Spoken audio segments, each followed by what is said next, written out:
Здравствуйте, дорогие мастерицы! Начинаем вязать этот прекрасный винтажный мотив, который был взят из образца старинного кружева в венецианском стиле. Я его воссоздала вот в таком формате, вот в таком масштабе. У этого мотива размеры в ширину, он достаточно такой увесистый, ну, крупный. В ширину у него 17 сантиметров, высота примерно 11,5-12 сантиметров. И этот мотив занимает практически, ну, может занимать центральную часть в вашем воротничке, в вашем изделии. Если 2-3 мотива связать, эти мотивы уже будут заполнять такое приличное пространство в вашем проекте. В нем скомпоновано несколько элементов, которые соединены между собой. Этот мотив безотрывный, вяжется в новой технике растущий бурдон. Эта техника очень хорошо показана только в машинном вязании, где плавный переход идет.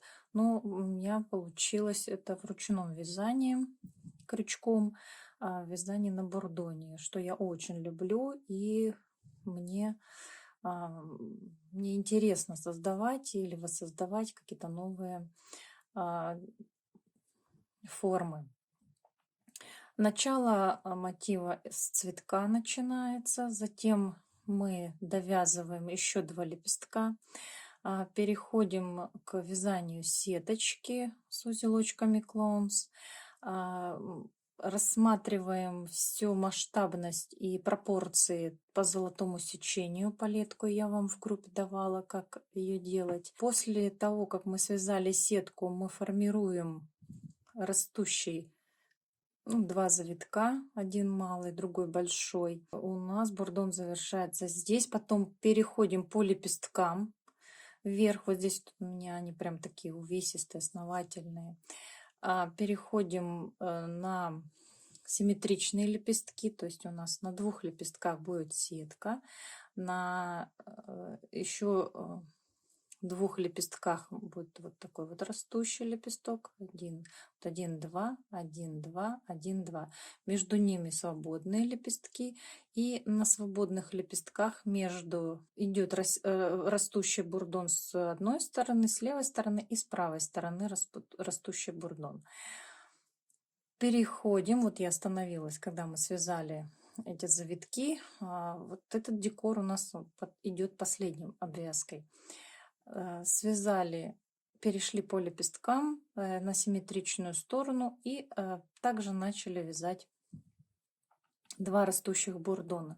Завершили и отложили бурдон, и потом начинается обвязка вот этого декора, вот такого элемента. Все завершили, и мотив готов.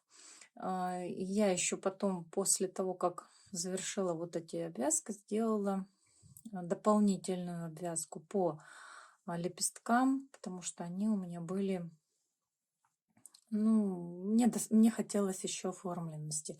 А вот в этой части стянула, видите, вот нужно было больше добавить столбиков без накидов, здесь вот развернуть на вершине, но у меня не получилось, и я потом уже не стала это дорабатывать, потому что второй мотив, это образец, второй мотив буду вязать на чистовой вариант, хотя и этот чистовой может пойти. Я, например, могу вот такую вот эту часть завернутости, да, закрепить иглой, то есть может она быть просто вот в таком раскрывающемся формате, вот эти лепестки. И так как они поддерживаются со всех сторон, пусть они будут вот в такой форме. Это как идея завершения была. Поддержка идет узелочками клоунс на сетке и на лепестках. Ну и сеточка у нас повторяющаяся. Вот здесь она прям вот такая распустилась, раскрылась, а на этих лепестках она еще себя раскрывает. И он у нас такой в динамике получился мотив. Во-первых, это на завитках, на растущем бурдоне получилась динамика. Затем у нас раскрытие с центра лепестков и цветка. Под низу вот лепесточек растет. Ну и на самих завитках также у нас поддержка получилась в цветочном орнаменте. Все я это увидела в соответствии с красивым мотивом. Дополнительно еще должен быть здесь завиток. Но пока мы вяжем этот мотив. Начинаем мы с центра, с нашего кольца.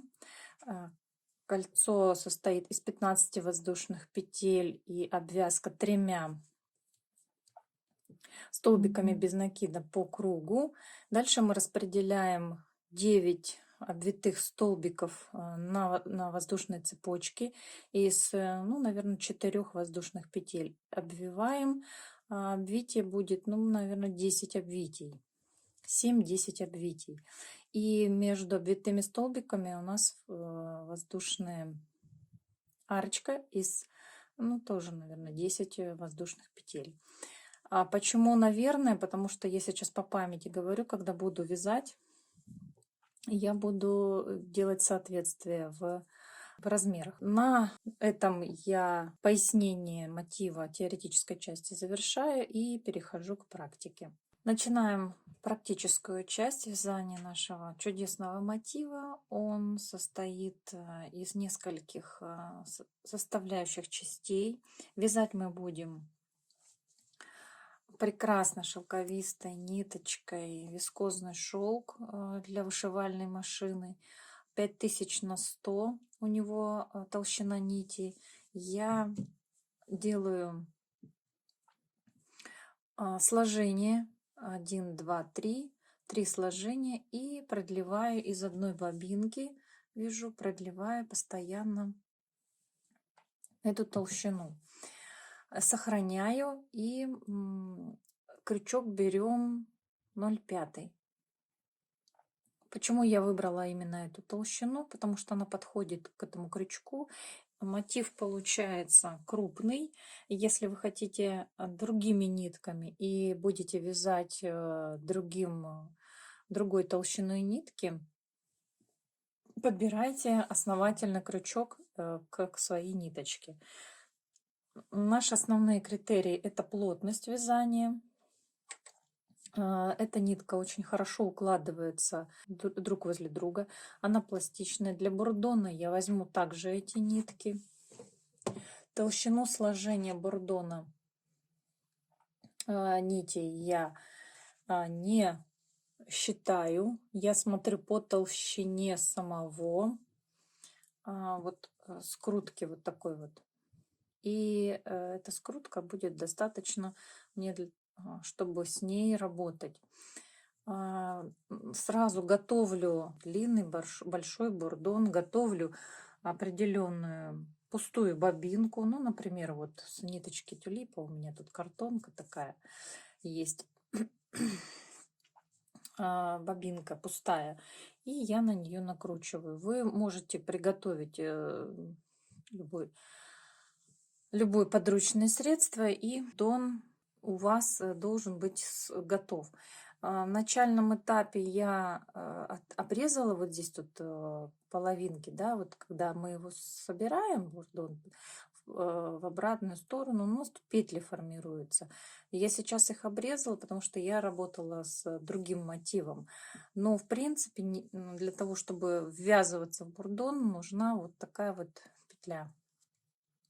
Из ниток, это я пополам сложила, а так у вас будет эта петля с этой стороны. Вы выровняете, возьмете там, например, булавку, одну булавку, другую.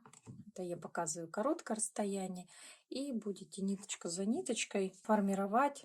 Ой, у меня тут она уже готова, поэтому я Сейчас на другой нитке покажу. Вот, ниточка за ниточкой. Можно наматывать вот так вот бурдон. Но если у вас будет большое там расстояние, да, то можно только на одну часть взять. Вторую часть в свободном полете держать. Там, например, закрепить вот маркером. В общем, приспособление масса я просто на руках складывала. Ничего не крепила, ничего не формировала. Я просто на руках вот так вот складывала. И длину определяла примерно 2-3 метра. Не жалейте для бурдона длину. Она у нас здесь будет очень много использоваться. Тут 4 поворота будет на бурдоне, здесь 2 поворота на бурдоне. Обвязка будет в этой части, несмотря на то, что он практически связан без бурдона. Вяжется безотрывно, отложенным бурдоном будут некоторые элементы вязаться. И первая часть стартовая, она без бурдона начинается. Кольцо 15 воздушных петель, обвязываем 3 ряда. Я 2 ряда уже обвязала столбиками без накида. Оставляю маркер, ниточку, с которой я начинала, для того, чтобы ориентироваться, где у меня заканчивается ряд, чтобы не было наслоения, потому что теряется, когда обвязываем столбики без накида по кругу. У нас нету петли соединения, и мы не поднимаемся. И я вот приспособила вот ниточку, с которой начинала, оставлять как маркер. Вот. Сейчас я перейду на обвязывание 3-го ряда, и в этом моменте я вам хочу показать основной этап, основную техническую особенность, которая будет повторяться в этом мотиве в очень многих случаях, особенно в растущем бурдоне. Обратите внимание, мы здесь видим грани все ровные. Вот они, ровные. А на этом бурдоне еще ровнее, потому что он у меня был второй. А теперь я показываю вам тот момент, который дает искажение. Вот эта часть выпуклая грань. Эта грань, это ребрышко, закрепляющаяся. Когда мы обвязываем столбики без накида, у нас вверху есть вот такая вот цепочка. Эта цепочка, она при обвязывании может мигрировать внутри обвязки. У нас она должна быть постоянно наверху, вот эта цепочка. Так как ниточка шелковистая, она скользит, пластичная, она может давать подвижности внутреннего ряда, может давать подвижность. Вот посмотрите, вот здесь это очень хорошо видно. И еще вот здесь это видно на этом элементе. Но я здесь сохранила, я здесь оставила. И мы подвижность изнутри уже не можем поправить. Вот я как бы не правила, вот она все, когда мы ее обвязали, она закрепилась в определенном положении. Поэтому вот у нас тут это кольцо, оно не внутрь спрятано, не изнутри. Знаете, как вот мы вяжем в ягодки, например, или кольца для декора. Вот эту часть косички прячем для ввязывания сеточки или для привязывания, и оставляем только вот эту глянцевую часть, да, ровную. То есть его как бы выворачиваем, это кольцо, наружу. Вот, и оно у нас вот в таком формате. Эта форма кольца у нас плоская. И мы сейчас вот на первом кольце научимся, как плоско вывязывать. И вот этот первый элемент мы сейчас здесь обучаемся, как ровно укладывать ряд над верхней частью предыдущего ряда. Вот так вот. Не заворачиваем, не стягиваем. Свободно обхватываем ниточку и провязываем над предыдущим рядом. Легко. Натяжение тоже есть, но мы даем возможность, свободу обвязать этот предыдущий ряд в горизонтальной плоскости. У нас колечко плоское. Как только вы научились это колечко вязать, все, дальнейший мотив у вас получится. Если он у вас выворачивается или внутрь сворачиваете, попробуйте его выровнять в плоскую форму. Вы не выровняете, потому что у вас будет очень сильное натяжение. Поэтому тут натяжение нужно контролировать так, чтобы колечко было плоское. Потому что у нас такая вот форма будет центра. Вот. Первый элемент вяжем и обучаемся. И я хочу посмотреть, как вы это делаете. Показывайте мне, сохраняйте ниточку маркер, чтобы не было наслоения друг на друга вот в этой части, вот в начальной части ряда. Вот такое должно быть у вас плоское колечко. Ниточка маркер обрезается в натяг, а мы продолжаем с вами вывязывать обвитые столбики. 4 воздушных петли и обвиваем примерно 10 навивов. Формируем 9 столбиков таких. У меня получилось 30 столбиков без накида. Я примерно через 3 петли буду ввязываться. И где-то в одном из моментов там 3-4 сделаю. Но в среднем через 3 таких петли. 1, 2, 3, в 4 буду ввязываться.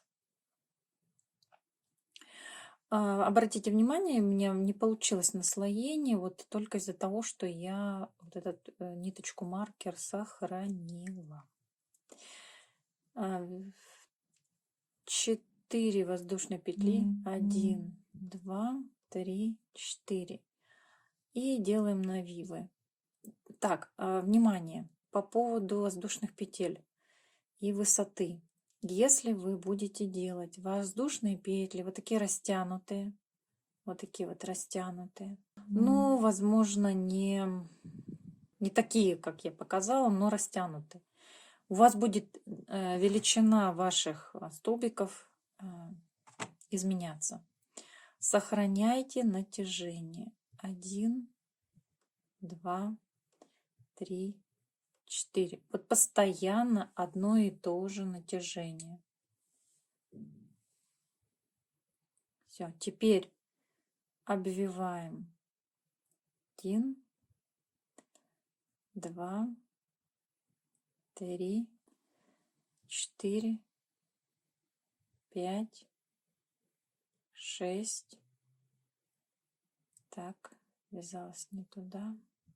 7, 8, 9, 10. Ниточка пластичная. Так вот, тоннельчик сделали. И провязали насквозь. Закрепили. И теперь смотрим на свой столбик, чтобы он у вас был ровненький. Все получилось. Вяжем воздушные петли. 10. 1, 2, 3, 4, 5, 6, 7, 8, 9, 10. Так, такая вот арочка. Она, не она, конечно, не она. 5. 10 это много. 5. Опять же, берем для себя расчет. Округляем до круглой цифры. 15, 10, 5. Чтобы вы не путались. 1, 2, 3, 4, 5. Пропускаем 3. 1, 2, 3. В четвертую ввязываемся. Столбик с накидом. Связали. Столбик с накидом. И делаем 10 навивов. 1, 2, 3, 4, 5, 6, 7, 8, 9, 10. И протягиваем. Зафиксируем. Поправляем все. Ниточка пластичная, она дает возможность все поправить. Вяжем 1, 2, 3, 4, 5. И продолжаем. На первом, на стартовом этапе у нас 4 воздушные петли на поднятие. Дальше мы столбики с накидом обвиваем, и между ними 5 воздушных петель. Формируем 9 вот таких столбиков.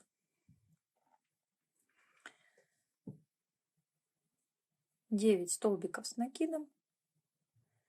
Через 3-4 примерно в четвертую. 1, 2, 3 в четвертую.